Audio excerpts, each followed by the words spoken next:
tous. J'espère que vous allez tous bien. Oui, merci, je vais bien. Et même tout à l'heure, je pense que je vais enlever la veste parce que ça commence à être le printemps chez nous. Il fait chaud. Hey. Alors, il y a beaucoup de nouvelles. Déjà, premièrement, les dons qui commencent à arriver timidement pour ma tournée en Afrique. Ma tournée en Afrique commencera le 20 février, durera 15 jours. Et voilà, j'attends vos dons pour pouvoir partir là-bas. Je ne veux pas partir là-bas les mains vides parce que je pense qu'en tant que chrétiens, nous ne devons pas simplement aller pour apporter la parole, mais aussi pour aider les gens qui sont dans le besoin. Donc, vous avez dans Révélation Bible un petit truc jaune, dedans c'est écrit PayPal, vous cliquez dedans et vous faites un don. Alors j'avais dit 10 euros. C'est que les gens ont pris au moins m'envoyer 10 euros. C'est gentil. Merci, merci, merci, merci, merci. Mais vous pouvez quand même faire mieux. Hein, quand vous n'étiez pas chrétien et que vous achetiez votre paquet de cigarettes, hein, je vous fais les gros yeux là. Bon, écoutez, faites un don pour l'œuvre de Dieu. Si vous croyez dans mon ministère, si vous ne croyez pas dans mon ministère, laissez tomber, allez donner ailleurs, hein, mais si vous croyez dans mon ministère, faites des dons. Que Dieu vous bénisse. Une deuxième chose, une nouvelle, et ça c'est pas encore sur la page Révélation Bible, ça va l'être peut-être dans la semaine. Nous allons avoir un Facebook Révélation Bible, c'est-à-dire que nous allons pouvoir correspondre avec vous beaucoup plus facilement et échanger, voilà. Alors on prend un risque, hein, parce que je sais aussi que quand on ouvre comme ça les portes, alors on a toutes sortes de gens, pas toujours très polis, qui viennent nous insulter. Bon, on verra ce qu'on fera. De toute façon, on a un modérateur, pour commencer on en a un, on en aura peut-être 2 ou 3, on aura peut-être besoin de plus pour, voilà, pour faire de l'ordre. Et puis, une troisième bonne nouvelle, c'est que nous avons maintenant une chaîne YouTube. Alors, vous aurez l'adresse aussi. Tout ça, ça va être sur la première page de Révélation Bible. Et comme ça, vous pourrez suivre en direct les vidéos. Ça sera beaucoup plus facile pour vous. Et beaucoup plus facile aussi pour vous, pour partager avec vos amis qui ne nous connaissent pas encore. Voilà, ça c'est pour les nouvelles. Autrement, bon, tout va bien, Madame la Marquise.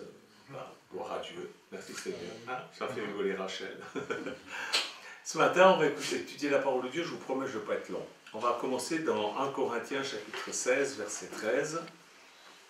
1 Corinthiens 16, 13. C'est un texte que j'ai prêché il y a longtemps, mais ce n'est pas la même prédication. Mais j'avais prêché, je m'étais servi de ce texte-là. 1 Corinthiens 16, 13. Veillez, demeurez fermes dans la foi, soyez des hommes, fortifiez-vous. Que Dieu ajoute sa bénédiction à la parole que je vous apporte ce matin.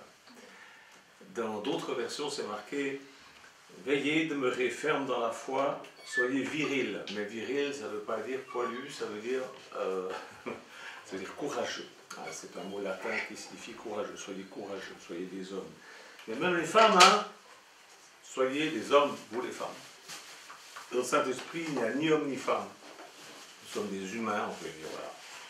Alors, soyez des humains. Soyez des humains.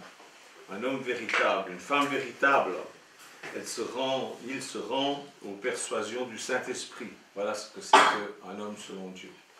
Un homme véritable, une femme véritable, je ne vais pas dire à chaque fois un homme véritable et une femme véritable, on va dire un homme véritable. Hein. Et tant pis pour ceux qui sont pour le fait que... Vous savez, maintenant, tous ces trucs de la grammaire et tout ça, ils sont malades, ils ne savent pas de quoi s'occuper. Alors, un homme véritable, il cherche à acquérir les vertus chrétiennes, les forces chrétiennes, les vertus chrétiennes.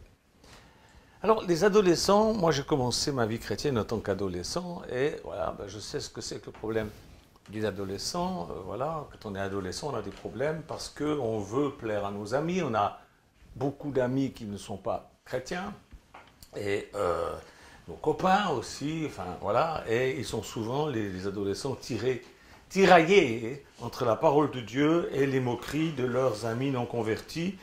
Et c'est pas facile de rester pur. La plupart du temps,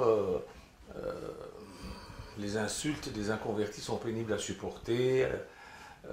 Et ces pauvres ados, moi je m'en souviens, se garder pur, c'est pas facile.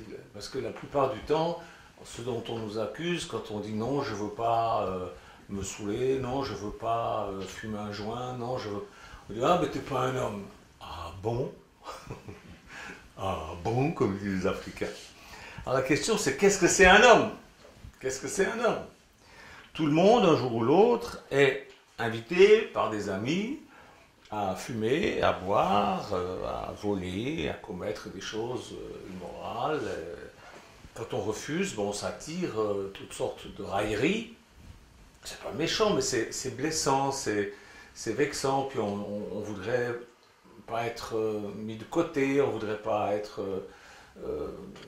on nous traite de, voilà, de femmelettes, de fils à maman, d'idiots, de poules mouillées, de chochottes, de froussards, de fanatiques religieux, enfin de toutes sortes de noms d'oiseaux encore.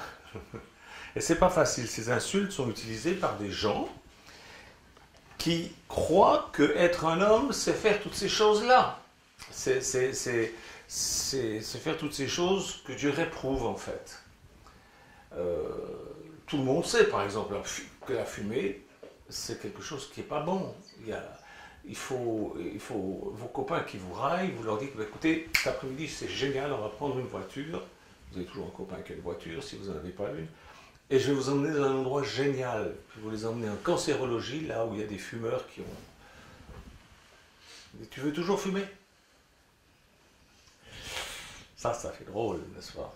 Maintenant, les pubs, eh ben, elles nous vantent des mérites, n'est-ce pas, des cigarettes et d'autres choses, d'autres vices, n'est-ce pas? Et ces pubs, elles sont faites par des gens qui ne se soucient pas du tout de votre âme, c'est-à-dire de votre être. Ils s'en foutent complètement. Complètement. Eux, ce qu'ils veulent, c'est votre pognon. Ils veulent votre argent. Ils cherchent à faire croire aux ados, qui sont plus tendres, n'est-ce pas, que les adultes, mais les adultes tombent dans le panneau.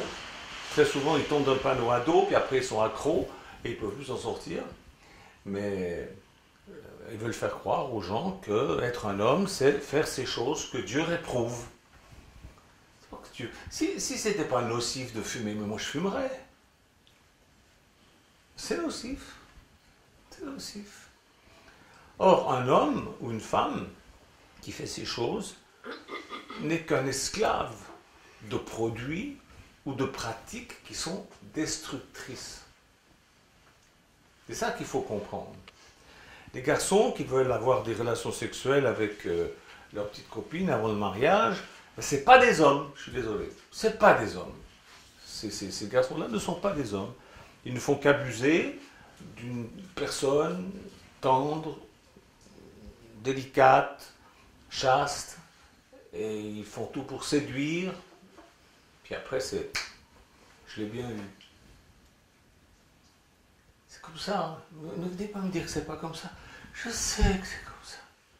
C'est comme ça depuis la nuit des temps. Et chacun pense... Ah, mais moi, j'ai rencontré le grand amour. Mensonge. Si un homme est vraiment un homme, il te respecte. Mes frères et sœurs, nous sommes membres de l'Église de Jésus-Christ et nous détenons la prêtrise. Il faut que nous soyons sur nos gardes. Nous n'avons pas à nous laisser diriger par les voix des barbares. Je les appelle des barbares.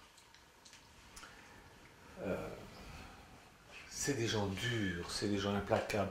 Nous devons nous souvenir que Dieu nous a créés à son image.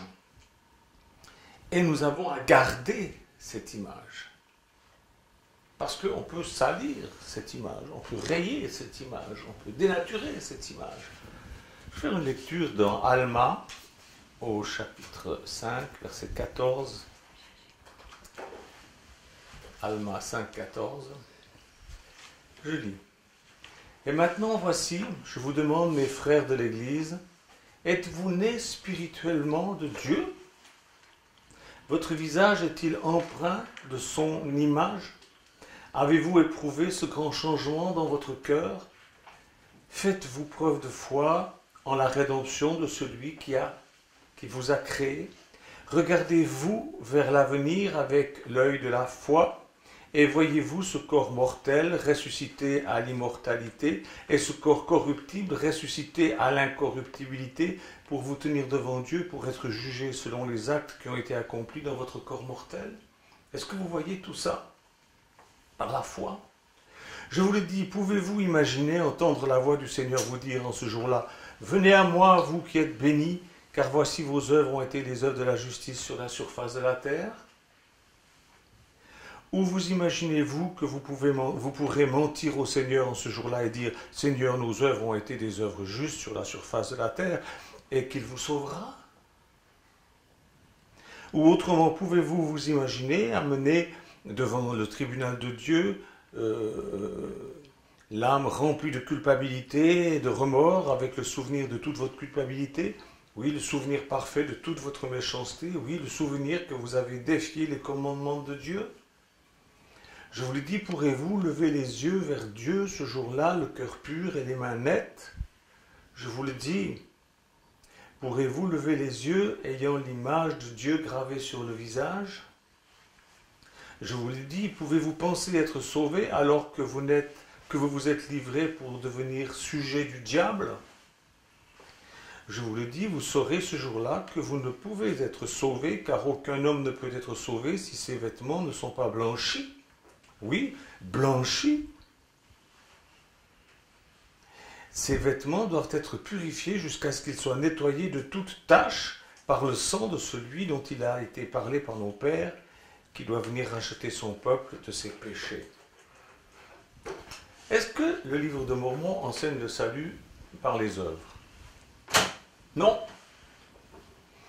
Il enseigne avec plus de précision ce que l'apôtre Paul enseigne aux Romains, pour que ça soit bien clair. Le livre de Mormon n'est pas une autre Bible, c'est simplement un autre témoignage de Jésus-Christ. Et il témoigne de ce que Jésus-Christ a déjà dit, ou de ce que les apôtres et les prophètes ont déjà dit. Mais écoutez ce que Paul dit. Romains 8, 11. Romains 8, 11. Ainsi donc, frères, nous ne sommes point redevables à la chair pour vivre selon la chair. Si vous vivez selon la chair, vous mourrez.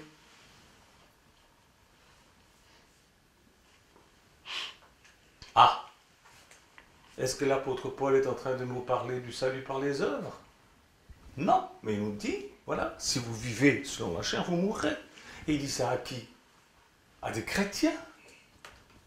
Mais si par l'esprit vous faites mourir les actions du corps, vous vivrez.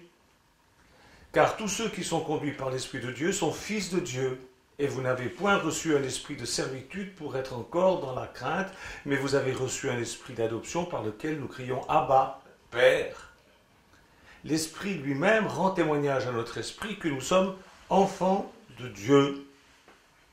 Or, si nous sommes enfants de Dieu, nous sommes aussi héritiers de Dieu et co-héritiers de Christ, si toutefois nous souffrons avec lui afin d'être glorifiés avec lui. Si nous souffrons quoi?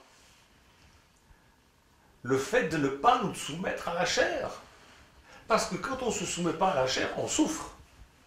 On est raillé par nos amis, on est mis de côté. C'est une souffrance. Nous sommes enfants de Dieu, nous aussi, nous sommes héritiers de Dieu et co-héritiers de Christ, si, toutefois, nous souffrons avec lui afin d'être glorifiés avec lui.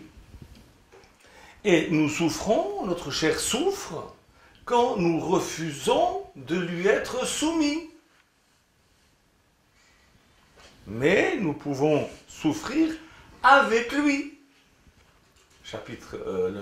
Verset 17. Vous n'êtes pas tout seul à souffrir quand on vous raille, quand on se moque de vous. Mais vous n'êtes pas tout seul, Jésus est avec vous et il a connu ça, il sait ce que c'est, il a vécu ça lui aussi. Et pas seulement lui, mais aussi tous les saints qui vous ont précédé et qui vivent encore aujourd'hui. Vous n'êtes pas tout seul dans cette souffrance parce que quand vous voulez marcher selon l'esprit et non pas selon la chair. Vous hériterez avec lui si vous souffrez avec lui, c'est-à-dire si vous êtes de son côté. Et si vous refusez de marcher selon la chair, mais que vous voulez marcher selon lui, selon l'esprit. Un enfant de Dieu peut-il perdre son salut? Non! Mais, relisons Romains 8, on va revenir à Romains 8, Et puis là, on avait pris le verset 11, mais regardons le verset 9. Pour vous, vous ne vivez pas selon la chair, mais selon l'esprit, si du moins l'esprit de Dieu habite en vous. Si quelqu'un n'a pas l'esprit de Christ, il ne lui appartient pas. On peut être religieux, on peut être dans l'église, on peut être dans tout ce que vous voulez de religieux. Si l'Esprit de Dieu n'habite pas en vous, vous ne l'appartenez pas. S'il habite en vous, vous êtes son enfant pour l'éternité. Seulement, faites attention de ne pas attrister le Saint-Esprit qui est en vous. Est-ce que c'est moi qui l'invente ou est-ce que c'est la Bible qui le dit? Est-ce que nous avons le droit d'attrister le Saint-Esprit qui vit en nous? On peut l'attrister. Les catholiques ont inventé ce mot par omission. Sans faire exprès. Mais faire volontairement ou pour plaire à ses amis. Si vous l'attristez par vos mauvaises œuvres, vous serez attristé vous-même jusqu'à votre repentance. Et quand vous arriverez devant Dieu, vous serez sauvé, mais comme au travers du feu, vous sentirez un peu le roussi, puis vous n'aurez pas de récompense, et puis votre statut ne sera pas très glorieux. Vous savez que, comme je vous l'ai prêché, il y a plusieurs demeures dans la maison de mon Père, et l'apôtre Paul précise, il y a 3 degrés. Il y en a qui brilleront comme le soleil, il y en a qui brilleront comme la lune, puis il y en a qui brilleront comme les étoiles. Et puis toutes les étoiles ne brillent pas la même chose. Il y en a qui sont vraiment des cailloux qui traînent, quoi.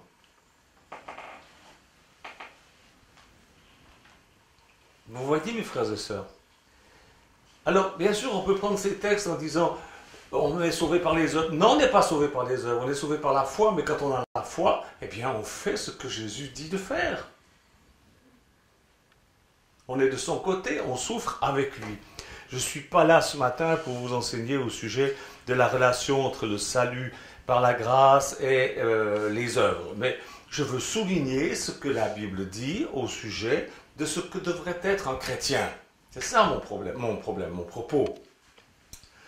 Dans le psaume 8, 5, 6, il nous est dit « Qu'est-ce que l'homme? Tu l'as fait de peu inférieur à Dieu et tu l'as couronné de gloire et de splendeur.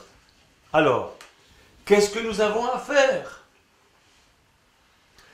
Avec les frères et sœurs de la communauté, je dis ça pour ceux qui nous regardent sur YouTube ou ceux qui écoutent sur Révélation Bible, nous avons suivi et nous sommes encore en train de suivre un feuilleton qui s'appelle Crown. Je ne sais pas si ça se prononce comme ça, c'est couronne.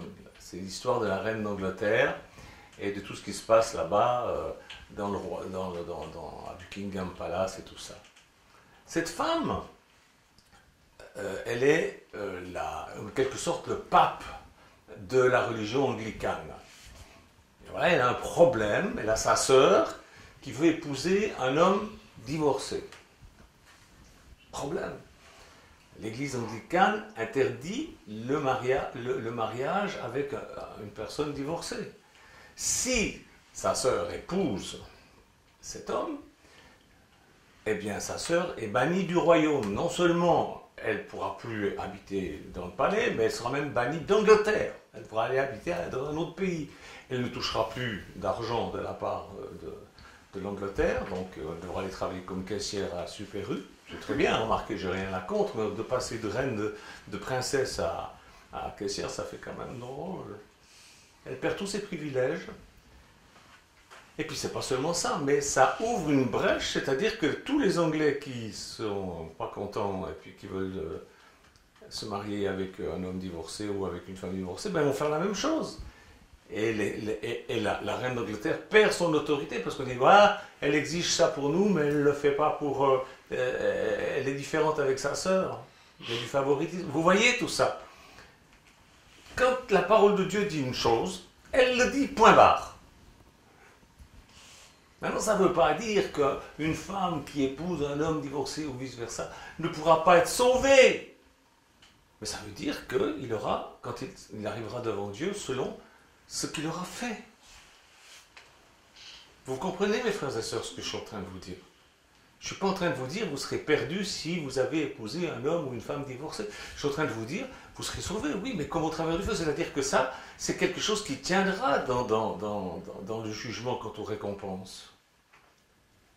Et déjà ici-bas, voilà, perdez des privilèges dans l'Église. C'est quand même, c'est terrible. Cette femme, elle a tenu bon. Alors, je ne sais pas que je sois pour la reine d'Angleterre. Je sais qu'il y a des chrétiens qui disent que c'est la grand-mère de l'Antichrist. Bon, moi, j'y crois pas, hein, mais enfin bon. Alors, voilà. C'était pour vous donner un exemple. Voilà, elle s'est mise à dos sa frangine. C'est pas facile. C'est pas facile. C'est jamais facile avec Jésus. Alors, qu'est-ce que nous avons à faire, étant donné que nous avons été couronnés de gloire et de splendeur, d'après le psaume 8, 5, 6. Eh bien, nous avons à nous élever pour porter dignement la couronne que Dieu nous a donnée. Et nous avons à porter honorablement cette couronne. Dieu nous dit, vous êtes une race élue, un sacerdoce royal, alors nous devons comprendre que nous sommes la postérité spirituelle de Dieu, et nous avons aussi à comprendre que nul ne devient véritablement un homme avant de faire preuve de respect à l'égard du Père des esprits. Et personne ne devient véritablement un homme ou une femme avant de maîtriser ses forces intérieures, de contrôler ses pensées, ses paroles, ses actes. Tant qu'on n'est pas capable... Je lisais hier des scientifiques, toujours des nouvelles, de l'université de machin, patin couffin, découvert en faisant des recherches. L'adolescence, paraît-il, chez un homme, ça s'arrête à 24 ans. Je crois qu'il y en a même. Il y en a même qui sont encore plus longs. Hein. Bon, Hébreux chapitre 12, verset 9. Hébreux, tiens, je n'ai pas noté. Hébreux 12, 9. Normalement, je mets des petits tickets, puis là, pour Hébreux 12, 9, ça a sauté. Alors, où sont les Hébreux, chérie? Tellement de bouts de papier dans cette Bible que Hébreux 12, 9. D'ailleurs, puisque nos pères nous ont, selon la chair, nous ont châtiés et que nous les avons respectés, ne devons-nous pas, à plus forte raison, nous soumettre au Père des esprits, virgule, pour avoir la vie? Oh, est-ce que c'est le salut par les œuvres? Je vous laisse deviner.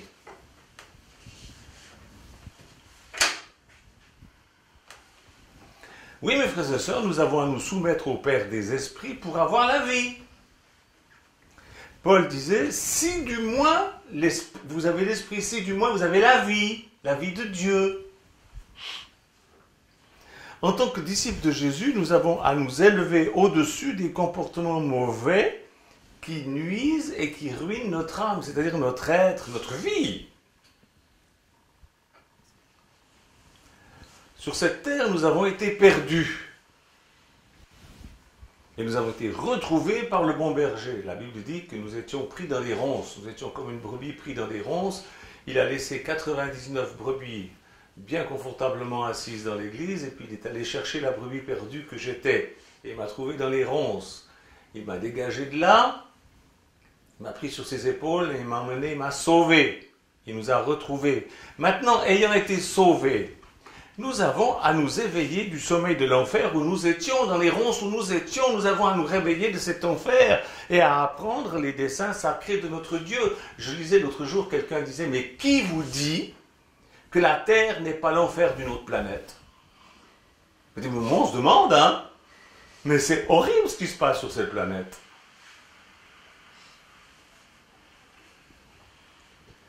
Nous avons à apprendre à nous éveiller du sommeil de l'enfer où nous étions coincés et où Jésus est venu nous chercher. Nous avons à nous éveiller et à apprendre les desseins sacrés de notre Dieu, parce que aucun sommeil n'est plus profond et aucun sommeil n'est plus redoutable que le sommeil de la méconnaissance. Nous devons connaître. L'ignorance est un fléau. L'autre jour, je regardais encore sur Internet quelqu'un qui disait « Les dinosaures n'ont jamais existé. La Terre est plate. »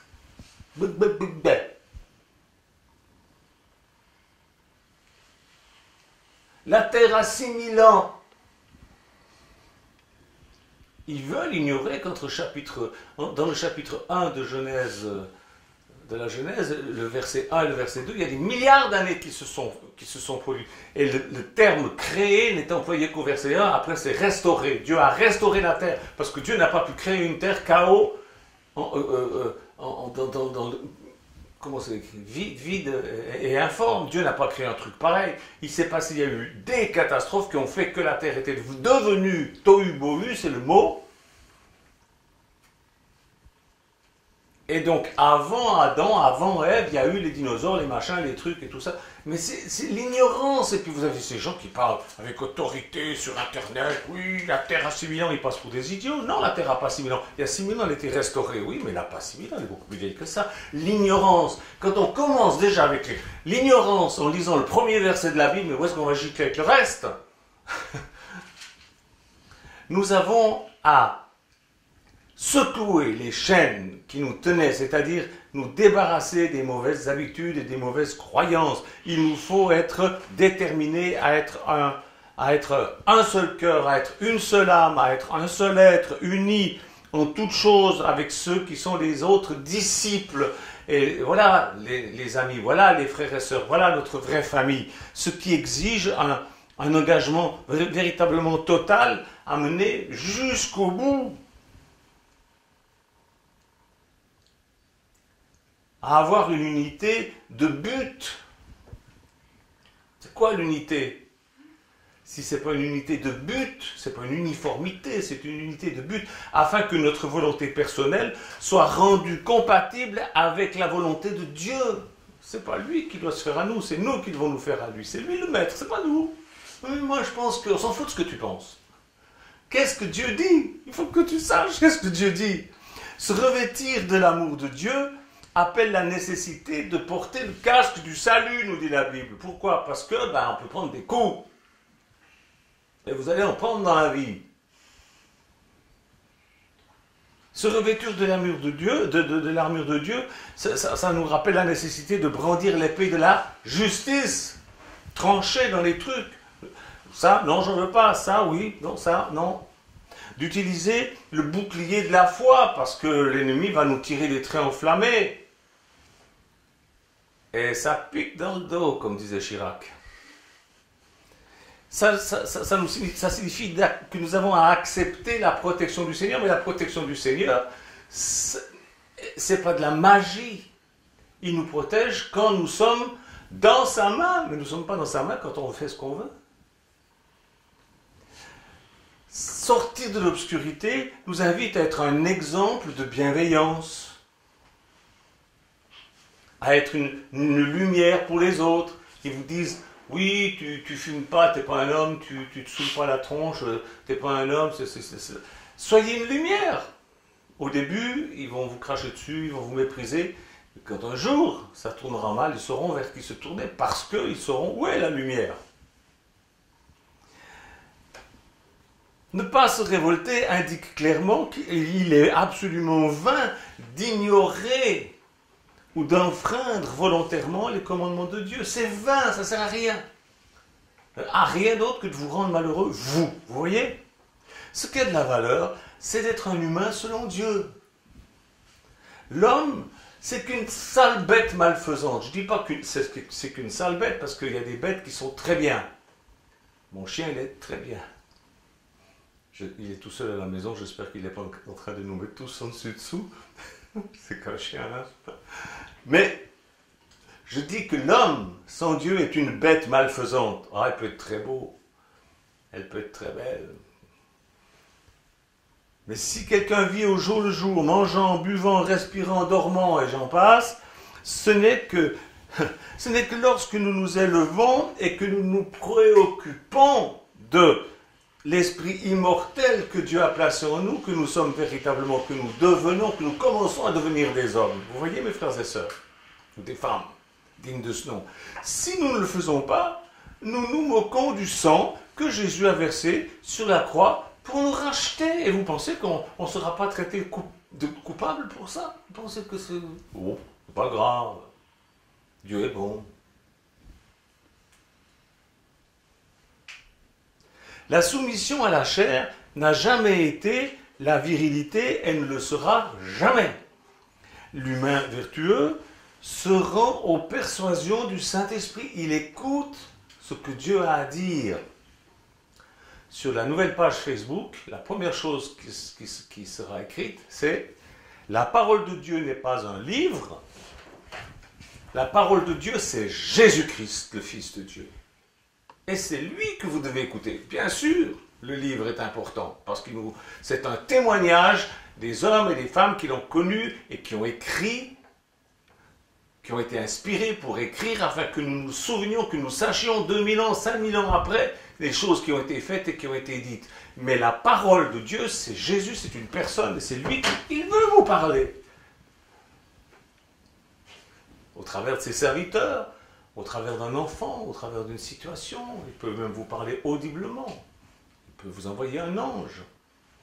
L'homme véritable, il laisse l'esprit donner la direction et le rythme à sa vie. C'est en cela que avoir l'esprit tourné vers la chair, c'est la mort, et avoir l'esprit tourné vers le spirituel, c'est la vie éternelle. C'est ça que Paul est en train de nous expliquer, et c'est ça que Alma est en train de nous expliquer. Vous voyez? Alors regardons à Jésus, puisqu'il est notre modèle parfait, notre sauveur, modèle parfait de virilité, de courage. Il se tenait debout devant ses tortionnaires, flagellés, battus, couverts de crachats.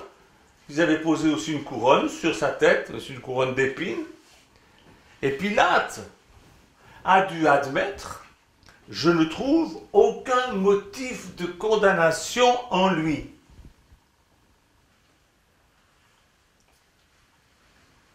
Et puis il a prononcé la vérité. Juste quelques instants avant, il a dit: mais qu'est-ce que c'est que la vérité? Et là, il a dit que la vérité.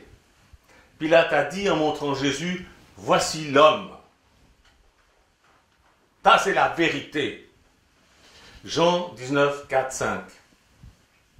Jésus était le plus grand de tous les hommes, car il a grandi en sagesse, en stature et en grâce devant Dieu et devant tout le monde. Luc 2, 52. Il a grandi et nous grandissons. Je suis content d'être vieux, mais j'ai encore à grandir. Jésus a soumis sa chair à l'esprit. Ne venez pas me dire que Jésus n'avait pas besoin de soumettre sa chair à l'esprit. Il avait besoin de soumettre sa chair à l'esprit parce qu'il avait une chair semblable au péché, comme la nôtre, pareil, comme la nôtre. Il était tenté comme nous dit la Bible. Et il a soumis sa chair à l'esprit. Vous y arrivez toujours? Moi, je n'y arrive pas toujours, mais je m'efforce. Des fois, c'est pas facile. Mais c'est pas ça qui me sauve. Mais parce que je suis sauvé par cet admirable sauveur, je fais tous mes efforts pour pouvoir ajouter à ma foi la vertu et toutes ces choses. Et vous? C'est ça la vie chrétienne. Il a appris, Jésus, l'obéissance par les choses qu'il a subies. Hébreux 5, 8. Alors, c'est quoi? Ça veut dire quoi? Ça veut dire qu'il a appris à obéir par les choses qu'il a subies. Ça veut dire que ce qu'il a subi lui a appris à obéir. Il faut réfléchir un petit peu, c'est pas simplement une phrase. C'est très pratique. Alors voilà, lui, le seul être humain parfait, et exempt de péché, il a vécu sur la même terre que nous, avec les mêmes problèmes. Là, j'ai froid aux pieds. J'ai chaud au haut, j'ai froid aux pieds. J'ai toujours été comme ça dans ma vie. Lui, je sais pas, il avait peut-être aussi tout le temps froid aux pieds, ou un truc comme ça. On a tous des trucs bizarres.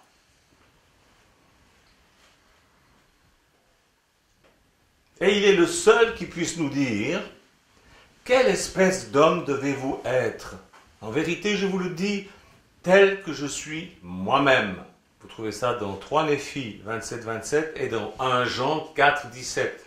1 Jean 4-17 nous dit: tel il est, tel nous sommes aussi dans ce monde. C'est bien, mais moi j'ai vécu pendant, je sais pas, plus de 40 ans de vie chrétienne sans avoir vu ce verset-là. Je l'ai lu, mais je ne l'ai pas vu. Je ne l'ai pas compris. Jusqu'à ce qu'un jour, dans une conférence, Osborne prêche dessus. Oh, c'était un choc. Tel il est, tel nous sommes aussi dans ce monde. C'est une toute petite phrase. Et dans le livre de Mormon, il appuie là-dessus disant, c'est Jésus qui parle en disant, Quelle espèce d'homme devez-vous être? En vérité, je vous le dis, tel que je suis moi-même. Voilà ce que vous devez être. N'est-ce pas magnifique? Quel beau témoignage. On va lire un autre texte dans la Bible, dans 1 Roi 2, 2, 3. 1 Roi 2, 2, 3. Déjà hier, j'ai eu de la peine à trouver où ça commence. Voilà. David, qui approchait du moment de sa mort, il a donné ses ordres à Salomon, son fils, en disant « Je m'en vais par le chemin de toute la terre, fortifie-toi et sois un homme. Observe les commandements de l'Éternel ton Dieu en marchant dans ses voies et en gardant ses lois, ses ordonnances, ses jugements et ses préceptes, selon ce qui est écrit dans la loi de Moïse, afin que tu réussisses dans tout ce que tu feras et partout où tu te tourneras. » Alors, j'entends déjà certains chrétiens qui vont dire « Non, on n'est plus sous la loi de Moïse, on est sous la grâce. » Ouais, mais c'est pas parce qu'on est sous la grâce qu'on peut désobéir aux 10 commandements. Non, monsieur. La loi de Moïse, il faut comprendre, il y a une loi morale et une loi sacrificielle. Si tu n'obéis pas à la loi morale, c'est que tu ne crois pas dans le sacrifice parfait de Jésus. Les Juifs, eux, ils avaient une loi morale et une loi sacrificielle. C'est-à-dire que quand ils péchaient parce qu'ils ne pouvaient pas faire autrement, parce que l'Esprit de Dieu n'était pas en eux, quand ils péchaient, heureusement, ils pouvaient aller au temple faire un sacrifice et ils étaient purifiés. C'était la loi de Moïse. Maintenant, c'est différent. Nous avons toujours la loi morale, mais nous avons déjà été pardonnés par le sacrifice parfait de Jésus. Mais maintenant, la loi morale n'est pas passée. Comme tu ne commettras pas l'adultère, c'est toujours bon. Tu ne tueras pas, c'est toujours bon. Il y a des fois, je regrette. Si ce n'était pas interdit de tuer, il y en a quelques-uns, je les zigouillerais, moi. C'est pas gentil ce que je dis là. Mais qui c'est qui a jamais eu cette idée? Mais voilà, il y a la police, et puis il y a la loi, puis il y a tout ça. Vous comprenez ce que je veux dire? C'est pas bien de tuer, c'est akshtu, pas glop, faut pas. C'est une loi. Eh bien, il faut se soumettre à cette loi. Et il faut se soumettre aussi à, faut pas mentir, faut pas voler, etc., etc., etc. Sinon, bah, tu seras pas un homme. C'est ce qui est écrit. Ça ne veut pas dire que tu seras perdu. Il y a eu un sacrifice parfait qui a été fait, mais tu ne seras pas un homme.